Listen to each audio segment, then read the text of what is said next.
Thinking about an EV? Some things to consider.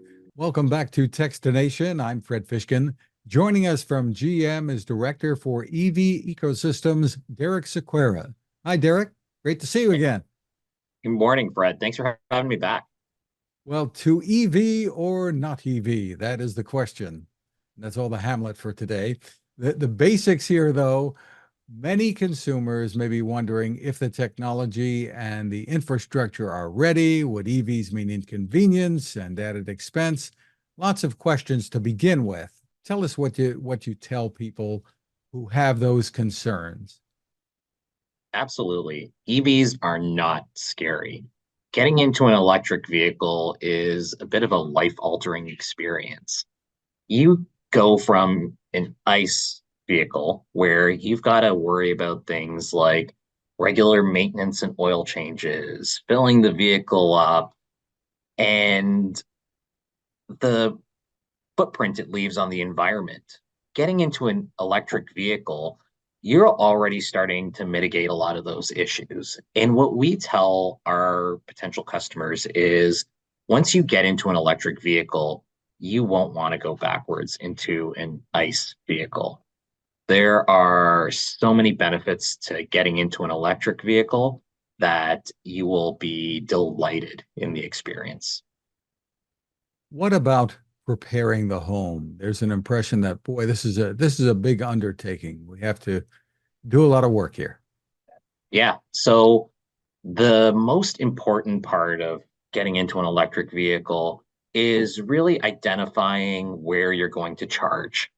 This can be a bit of a barrier initially as customers start to think of it as a gas vehicle, but it's very different in an EV because how many times have you ever taken your gas vehicle home at 0% and woken up and then magically it's full? Unless you got a bunch of jerry cans lying around, probably never happened. That's the difference in an EV. And home charging is critical to that great experience. We're going to make it super easy for you to learn more about how to get your home set up through our dealership experience and the unique educational tools that we have out there, plus a comprehensive product ecosystem that will allow you to get going in the home because over 80% of your charging is going to be done at home. And it all starts with education and understanding how you can get that done. Is it an expensive undertaking to put a charger in your home? It varies, Fred. There are all sorts of differences out there in the types of homes that have been built across this nation. Plus, you have to first identify what your charging needs are. And the majority of consumers are probably going to use it for the daily commute. And the average daily commute in the US is about 40 miles. So, depending on the size of your electric vehicle, you might be able to get away with plugging it in on your 120-volt outlet, and it could be fine.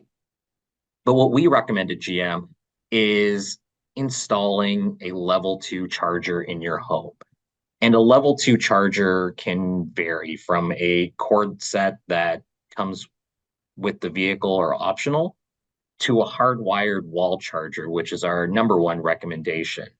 And depending on your home setup, whether you've got your main panel in the garage or in the basement or other complications, the price could definitely vary. But overall, I think it is a tenable cost to help you get going on an electric vehicle.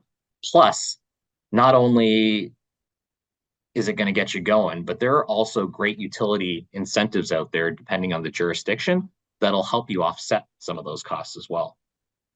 Not everyone has a house, or some people, if they have a house, they may not have a garage. So Mhm. what, how do they even consider an EV, or should they? Yeah. So we want to make sure that we've got options available for every type of customer. In the United States, there are predominantly single family homes. So that's going to get the bulk of the market out there. But for those who are in multifamily dwellings, condos, townhomes. We want to make sure that they know that there are options. First of all, you can work with your condo board or HOA to see how you can get level two charging installed in those facilities. And we know we've got some great success stories of customers who have worked with their condo boards to get that going. But for those that, to your point, might not have a garage, might not even have a driveway, parking on the streets, there are options beyond home charging. Public charging is out there and available.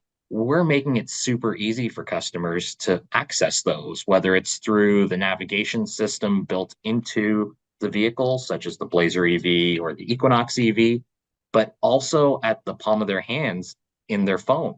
So through your My Chevrolet app, you have the ability to access over 170,000 charging outlets across the US and Canada. Plus, you can route yourself dynamically to those stations so that you know how far you can get on the state of charge that your vehicle is. So that's huge. I don't know if a lot of customers know that those options are available, but it doesn't stop there. Not only are we connecting customers to available chargers, but we're also helping to expand public charging through our projects with EVgo, Pilot Flying J building out a coast to coast charging network, and most recently, working with our joint venture, Iona, to add more chargers across the United States to help support those customers. You mentioned the maintenance advantages Mhm. of an electric car, but you do have to worry about the battery some, and there are tips that you have to help EV owners, I guess, make the most of the battery technology. Absolutely. Our new Ultium technology in the batteries, we definitely stand behind. We believe that it's going to outlast the vehicle, which is why we have an 8-year, 100,000-mile warranty attached to it. But to your point, there are best practices for charging your EV and making sure that you've got the best battery health. One of the best tips that we give out is for your day-to-day use, you should probably only charge to 80% because, as I said earlier, your typical commute's about 40 miles and you'll never really need to go to 100. But when you're going to go on those longer road trips, you probably want to charge up to 100% to get you going. And then that way, you know, you'll have that 300 or 400-mile range to get you where you need and hopefully get you there on a single charge. If not, use the tools that we just talked about, whether it's in your navigation system or in your My Chevrolet app to connect you to those public chargers. Interesting. What's your assessment of consumer sentiment today when it comes to EVs? I mean, there have been reports indicating that people aren't jumping on board as fast as many had hoped. Yeah, so I think you look overall, electric vehicle sales continue to grow year over year. And, you know, there are reports out there that, hey, maybe it's plateaued. I don't believe that. I think there are still customers out there that are looking to make that transition. And as we continue to improve vehicle technology, getting longer ranges, looking at things like vehicle portfolio, having vehicles in every segment that fit the lifestyles of families who need maybe a bigger EV, maybe they need more range, and then taking away anxieties like charging. I think that's going to continue to allow EV growth to continue.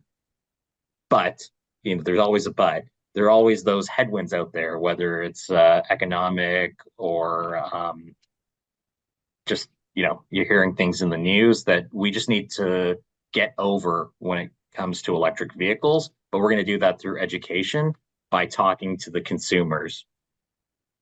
Is there a premium to buying one? Are they that much more expensive than an ICE vehicle today? You know, that is a great question that comes up often. And on some models, yes, there may be a premium, but there are also incentives out there that can help lower that gap, which I think aren't well communicated. So Customers might be doing research on sticker prices, but they don't fully understand what other incentives are out there, either through your dealer or available overall here when it comes to lowering that price. So that's why we urge customers to spend time, do their research, go talk to their dealers, and understand what types of incentives are there that can help lower that cost. Terrific. So for more info, where's the best place to go? Absolutely. So we've got a ton of education tools out there. For us here at GM Energy, we're building out that product ecosystem that'll allow customers to make that transition a little more seamlessly. I'd like to point you to our site, gmenergy.gm.com, where you can learn a lot more about EV education, plus our great product ecosystem that'll support that EV transition. We didn't even talk too much about the idea of bidirectional charging. Quick explanation of what that is? For sure. So for the longest time, we've worried about how am I going to put energy into our vehicle. Bidirectional technology now allows you to pull energy from the vehicle and give the power back to customers so that they can use it when they need. Whether it's a power outage today or in the future, the ability to do things like work with utilities to help support the electrical grid in times of need, we're enabling that. And it starts today with our comprehensive product ecosystem here at GM Energy. It begins with a bidirectional charger, our power shift, and an enablement bundle that allows a customer to take advantage of vehicle to home technology today when they buy a Silverado RST. So it's fantastic to be able to unlock more value from the purchase of that electric vehicle. Exciting. Derek Sequeira, thank you so much for spending time with us. Thanks again, Fred.